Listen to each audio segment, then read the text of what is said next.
Joy Reid's freaking out because, as I've been saying for a long time, what they're going to tell you on DeSantis is that he is Trump, but worse, right? He is going to be Hitler with a calculator. He is going to be all of the things Trump was, but he's going to be functional and competent, unlike that buffoon Trump. So he's going to be even worse. I've been telling you this for a year.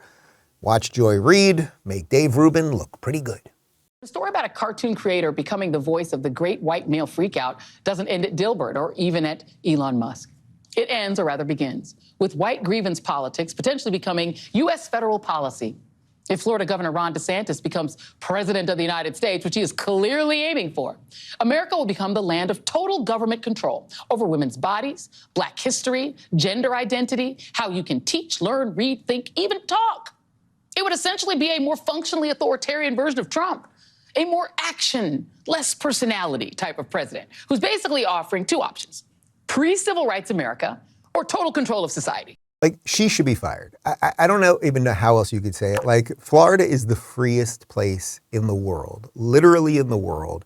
There is no one coming for anybody here. You can be gay here. You can be trans here. You can be Black. You can be white. Nobody cares. We get 1,200 new people a day here. Actually, our one problem in Florida is that house prices are high because they simply cannot build fast enough. You know, in places like California, where people are fleeing, house prices are still high because BlackRock and Vanguard are buying up property left and right. That's a whole other problem, which, by the way, DeSantis is fighting because he's doing anti-ESG stuff here. Everything she says there is a lie. Yes, he wants to go back to pre-civil rights America, and it's nuts. But what is she really fearing? She's really fearing that people might start understanding what freedom is. People might start understanding what America really is all about, and it has nothing to do with the drivel that she spews every single day. And she's freaking out about this book because the book is the blueprint, and there is nothing more that a leftist fears than information that might free you. But of course, his robust PR team has you thinking quite the opposite, which is why his new book, titled, and I'm not making this up, The Courage to be Free, The Courage to be Free, as a first-hand account from the blue-collar boy with a dream to take down Disney and librarians. It got scorched by the New York Times, obviously. Its reviewer saying, quote, all the culture war mad libs can't distract from the dull coldness at this book's core. And that it will leave some supporters who have encouraged DeSantis to humanize himself sorely disappointed.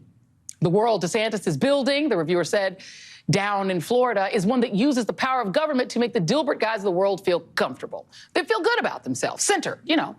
Did you know that this isn't even Baby MAGA's first book?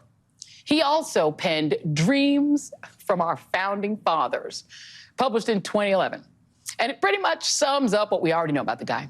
David Waldstreicher wrote about the book in The Atlantic, saying the most revealing and consequential element of the book is the insistence that the role of slavery and race more broadly does not seriously change anything about how we should understand the birth and development of our country.